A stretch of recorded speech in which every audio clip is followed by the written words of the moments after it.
No hay culpabilidad si estoy en ti. Puedo respirar tu amor. Tú me das siempre paz y vivo en ti. La oración en esta noche.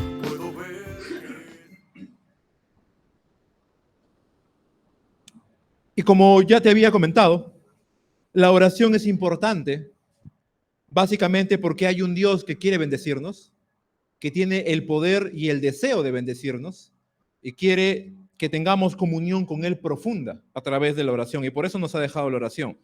Así que vamos a pasar a examinar este pasaje. Verso 7 dice así: pedid y se os dará, buscad y hallaréis, llamad y se os abrirá. Porque todo aquel que pide recibe, y el que busca halla, y el que llama se le abrirá. ¿Qué hombre hay de vosotros que si su hijo le pide pan le dará una piedra? ¿O si le pide un pescado le dará una serpiente? Pues si vosotros siendo malos sabéis dar buenas dádivas a vuestros hijos, cuánto más vuestro Padre que está en los cielos dará buenas cosas a los que le pidan. Mis amados hermanos, no hay mucho que explicar en este pasaje, porque una lectura natural y simple nos podría dar simplemente, y por la ayuda y la asistencia del Espíritu Santo, una comprensión completa y total de este pasaje. Pero me gustaría poder igual pasar a explicarlo de alguna otra manera, y usted va a ver tres secciones naturales que se desprenden de esta misma porción textual.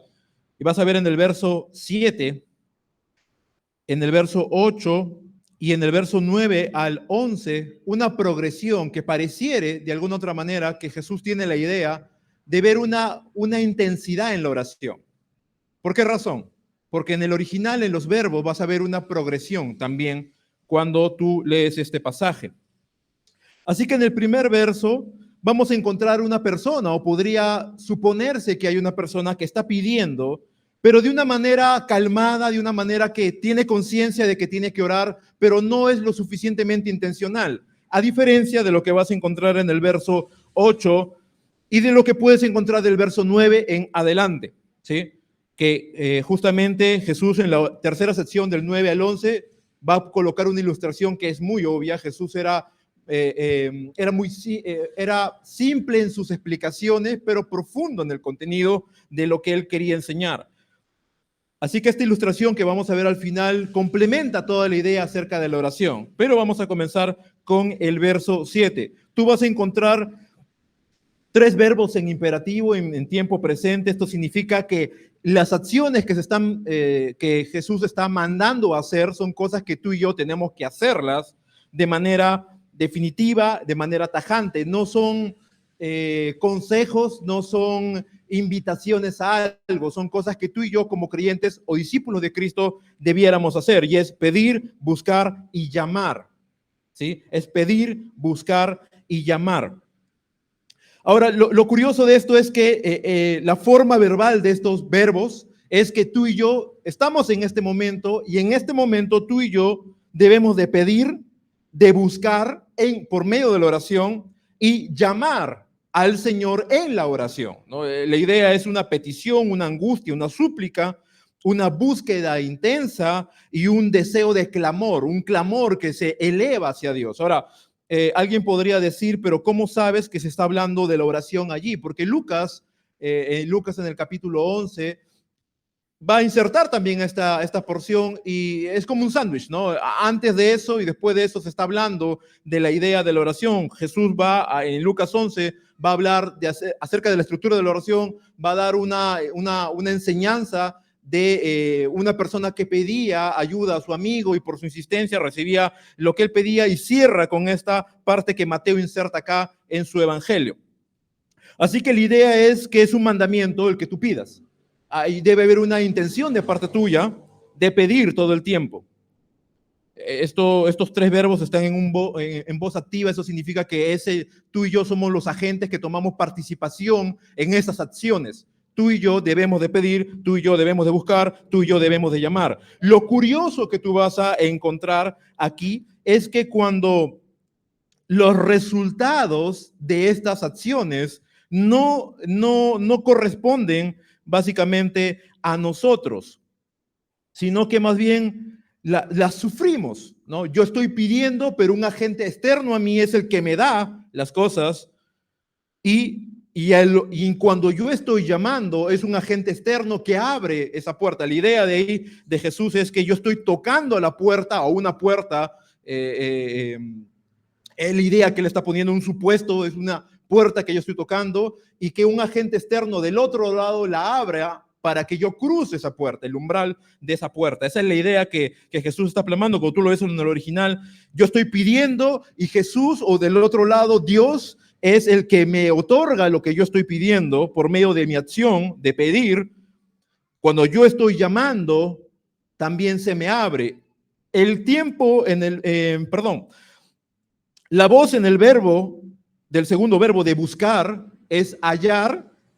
Así, ahí sí está en una forma verbal en la cual yo mismo, en mi búsqueda, en mi peregrinaje, en la aventura de la oración, yo voy a encontrar en el camino lo que yo estoy pidiendo. Y es bien curioso cuando tú lo ves desde estudiándolo a más profundidad, y es que Dios, mientras yo estoy orando insistentemente, yo estoy clamando, yo estoy pidiendo, yo encuentro solución o respuesta a lo que yo estoy buscando, a lo que yo estoy clamando, a lo que yo estoy solicitando. Yo estoy tocando la puerta, Dios abre, yo estoy buscando algo insistentemente de manera afanosa, no como el mundo lo hace en el afán del mundo, sino en un afán santo de estar ahí clavado de rodillas, buscando la solución al problema, buscando la respuesta a la pregunta, buscando que la circunstancia se modifique a lo que yo estoy pidiendo. Y es justamente Jesús promete, porque es lo que está diciendo en el original, es que en mi búsqueda yo voy a hallar, dice.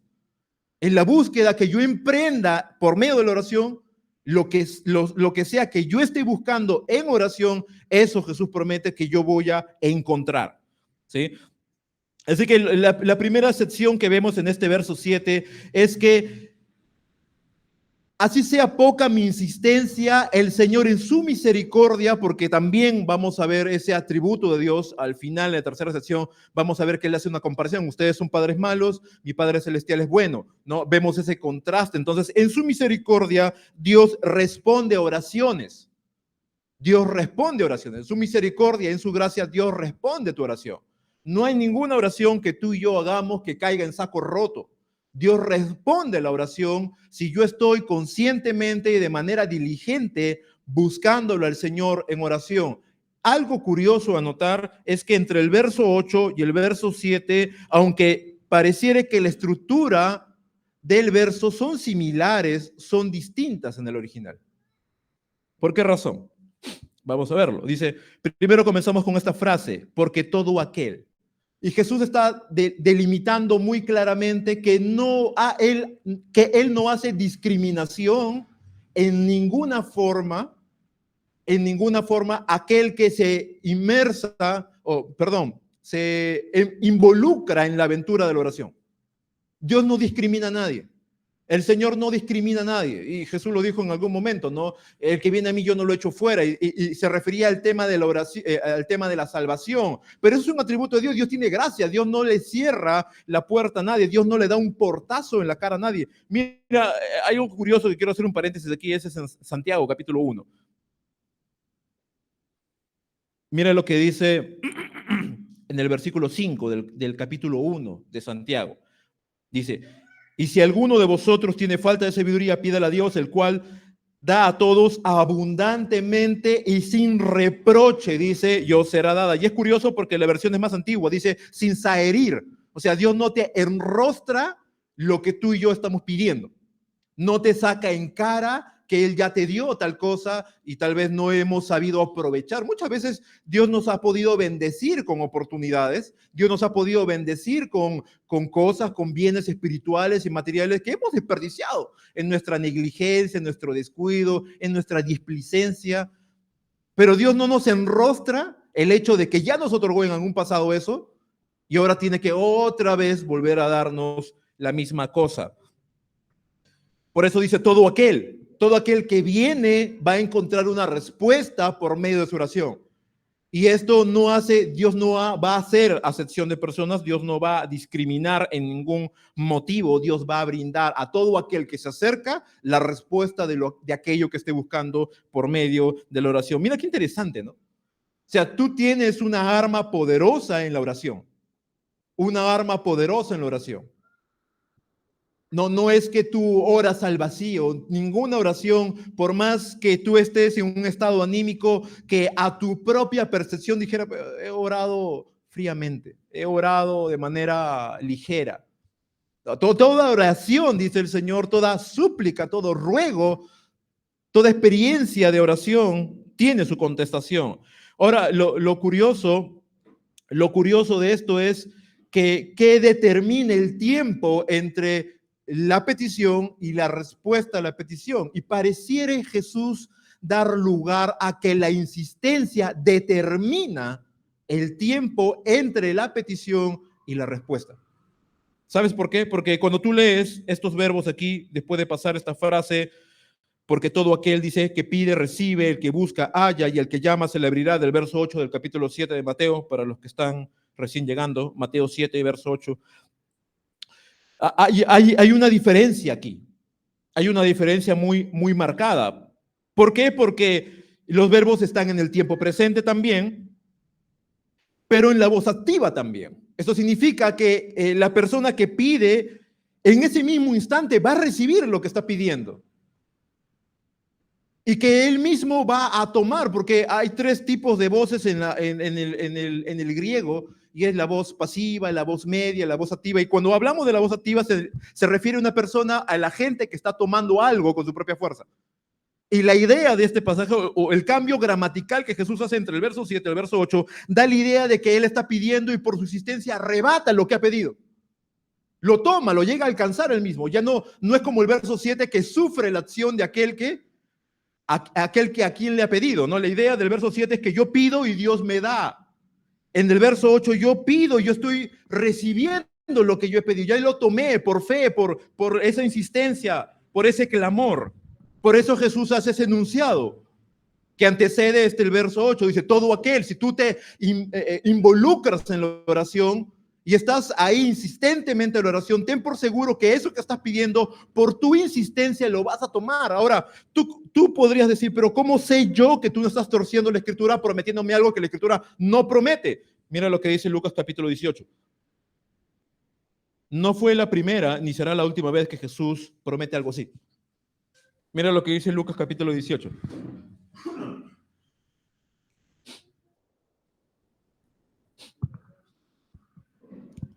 ¿Lo tienen? Mira lo que dice el verso 1.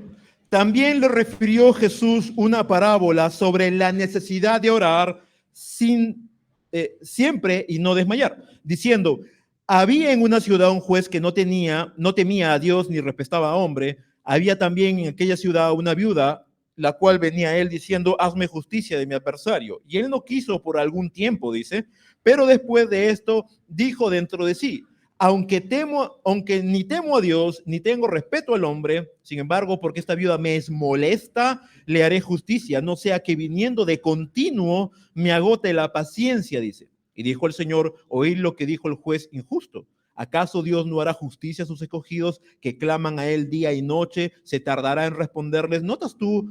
Hay algunas frases que denotan el tiempo y denotan la insistencia, porque mira lo que dice. Vamos un momento otra vez al verso 1. Al final dice orar siempre y no desmayar. Nota ahí eso, subráyalo en tu Biblia.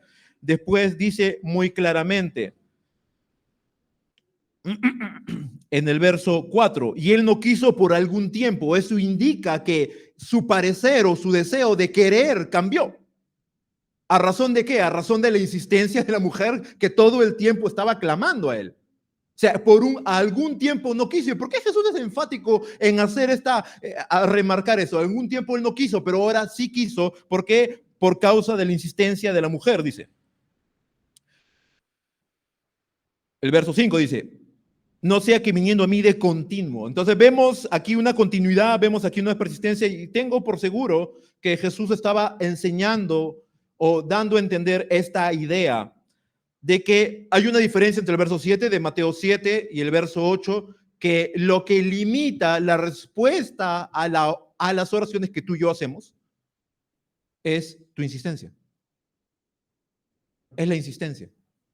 porque los cambios en la estructura gramatical de los verbos es muy, muy sorprendente. Entonces, es la insistencia lo que delimita el hecho de que yo reciba pronto o con el pasar del tiempo. Y por nuestra naturaleza caída es más probable eso, porque yo siempre pido algo, pero hay muchas dudas, y lo dice Santiago, aquel que duda de lo que piensa recibir, no va a recibir nada. Es como el hombre, es como el mar, que sus olas están de un lado a otro, una persona inconstante en todo su camino, de doble ánimo. Mi amado hermano, no hay peor cosa que tener una mala actitud cuando oramos, de pensar que Dios no tiene ni la voluntad ni el poder de darnos lo que estamos pidiendo. Ahora, hagamos la salvedad de lo que dice primera de Juan, capítulo 5, ¿no? Todo lo que sea conforme a su voluntad, Él va a dar eso. Entonces, remarcando eso, mis peticiones deberían ser insistentes, deberían ser continuas, deberían ser incesantes, ¿no? Deberían ser cargosas, como decimos nosotros, ¿no? Esa es la idea de estos verbos ahora en el verso 8. Y aquí la Reina Valera hace bien en decir, y al que llama se le abrirá. Ten por seguro, dice, que va a haber una respuesta a todo lo que tú estás pidiendo. Entonces, puedes tener, como en el verso 7, una actitud pasiva en la oración y esperar que Dios lo haga, y lo va a hacer por su misericordia, pero puedes apresurar, y eso es lo que me destapó el cerebro, que Jesús decía, puedes apresurar la respuesta si tu insistencia es lo suficientemente insistente. Y estás todo el tiempo clamando, como un niño, ¿no? Que está llorando continuamente por lactar y puedes tolerar un momento el llanto, pero llega un punto que te es molesto el llanto y tienes que darle lo que necesita porque ya no soportas más ese llanto, ese clamor.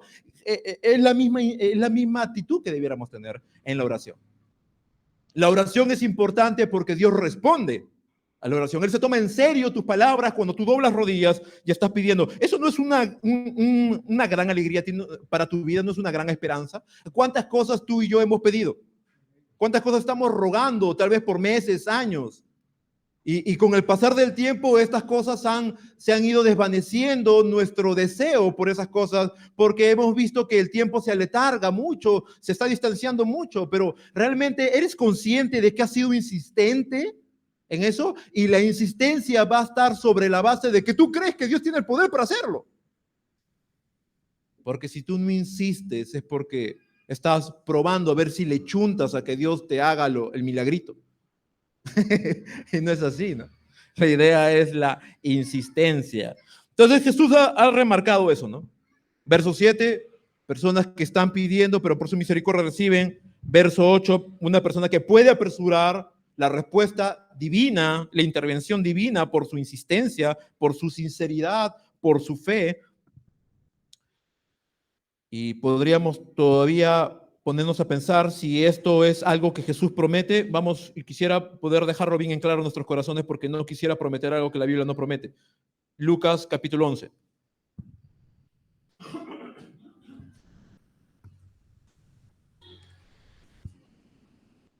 Verso 5. ¿Lo tienes?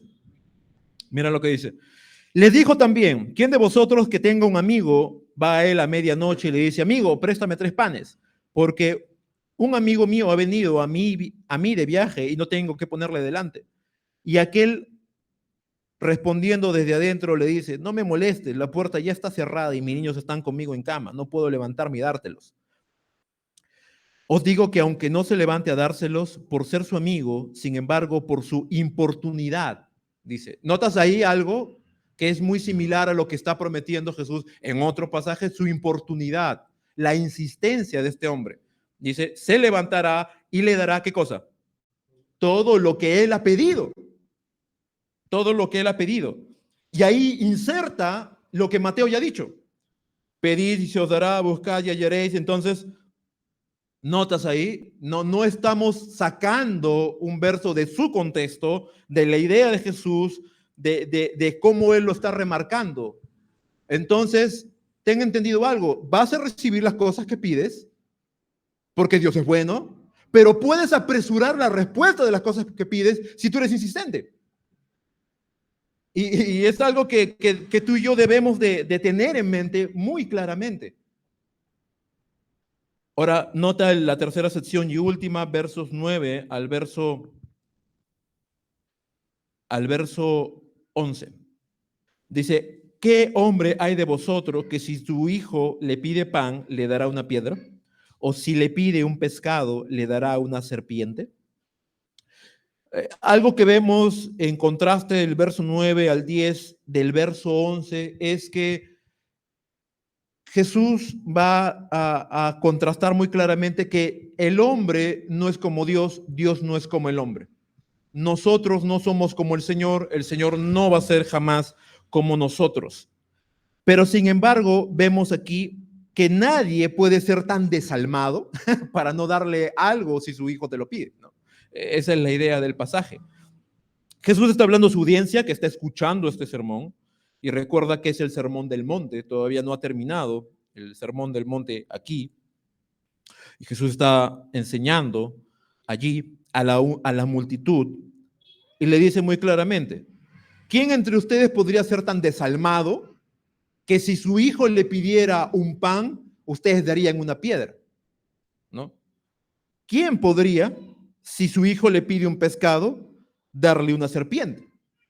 Y es muy lógico lo que está diciendo aquí, es muy fácil de entender, pero quiero recalcar que Jesús no está diciendo o no está dejando entre líneas que el ser humano tiene la capacidad de ser bueno, sino que aunque el hombre sea depravado en su ser, el sentido de paternidad no lo pierde. Y el hombre va a sentir un atisbo de bondad justamente por los que tiene preferencia. O sea, no es que es bondadoso con todos, sino que tiene un atisbo de bondad con justamente en la relación de padre e hijo. Si un hombre así es capaz de hacer eso, de que si le piden un pan, obviamente no va a dar una piedra, va a dar un pan. La idea de es poner esto sobre la base porque va a exaltar a Dios y la bondad de Él, que no hace distinción entre justos e injustos. ¿No? El verso 11 dice, pues si vosotros siendo malos, dice, malos, hay una maldad ahí en el hombre, saben dar buenas dádivas, buenos regalos, buenas cosas. Y esta palabra buenas en otros pasajes de Mateo se utiliza en dos aspectos, en bueno de calidad moral y bueno en resultados. No tengo los pasajes ahorita y les voy a explicar por qué después. No, en la idea de lo moral, bueno en el sentido moral y bueno en el sentido de los resultados, ¿no?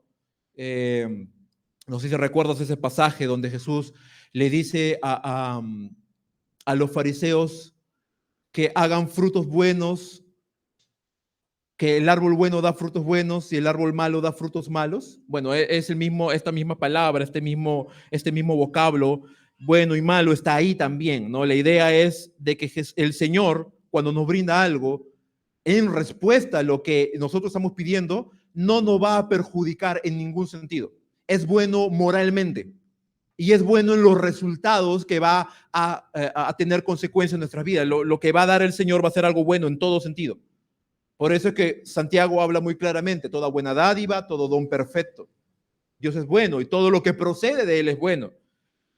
Eso también nos ayuda a entender que muchas veces pedimos algo y Dios no es que Él va a dar algo en sustitución, sino que da algo mejor, ¿no? La idea aquí también que complementa en el verso 9 es que también es esta idea, este principio que está dentro de este pasaje, que no es muy notorio, pero analizándolo un poco te puedes dar cuenta. Si te piden un pan, no vas a dar una piedra. Y Jesús, el Señor, cuando oramos por algo, Él no da una oración sustituta, ¿no? O sea, no va a dar una sustitución a lo que estamos pidiendo. Él da algo mejor de lo que estamos pidiendo. ¿Cómo podemos saber esto? Filipenses capítulo 4.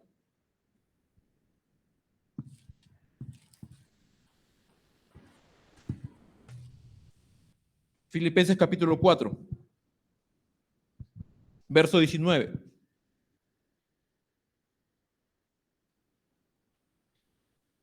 ¿Lo tienes? Dice, mi Dios pues suplirá todo lo que os falta conforme a sus riquezas en gloria, dice. Entonces Dios es rico. Romanos también dice muy claramente, Dios es rico para con todos, dice. Entonces, Dios no da en nuestra oración sustitutos a lo que hemos pedido, sino da algo mejor. En ese sentido, tiene una conexión con el verso 11, porque Él da buenas dádivas. Él da buenas cosas.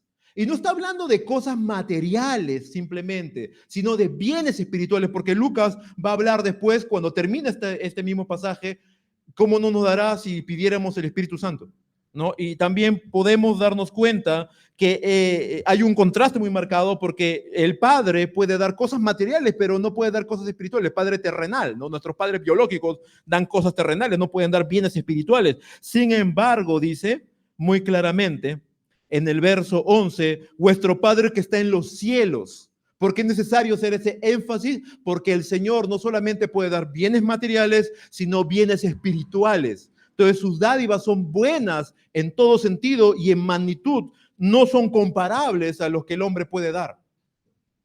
Entonces, Él sabe dar buenas dádivas, buenas cosas a los que pidan. Entonces hemos comprendido tres cosas. Puedes pedir cosas y ciertamente lo haces y Dios va a responder por su misericordia, por su amor, por su infinita gracia a lo que tú estás pidiendo. Pero puedes apresurar el tiempo de la respuesta por tu insistencia. La insistencia en la oración, no solamente la oración, sino la insistencia en la oración puede acortar el tiempo de lo que estás pidiendo. Claro, y vuelvo a remarcar, haciendo la salvedad, de que lo que sí tú estás pidiendo está conforme a la voluntad de Dios. Tercero, Dios quiere y puede dar buenas cosas. Porque si el padre malo quiere y puede dar cosas nada más, nuestro Padre que está en los cielos, que tiene poder sobre lo material y lo espiritual, Él puede darnos cosas mejores de lo que estamos pidiendo o pensando. Ahora, mis amados hermanos, ¿a qué estamos llamados?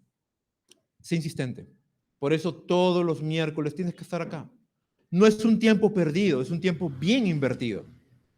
No es un tiempo desperdiciado, es un tiempo donde tú estás cultivando cosas a tu favor, porque cuando tú estás pidiendo al Señor que Él logre cosas que tú no puedes, que abra puertas que no vas a poder abrir tú, a las cuales no tienes alcance, no tienes acceso y Dios puede hacerlo, tú estás haciéndote un bien más bien, y un bien a la iglesia cuando tú estás orando. No pierdas la esperanza en tu siembra cuando estés orando, porque el Señor responde por su gracia, pero puede responder prontamente cuando tu insistencia es genuina. Cuando tu insistencia es genuina. Un ejemplo claro de que Dios responde a la oración por su bondad es esta noche.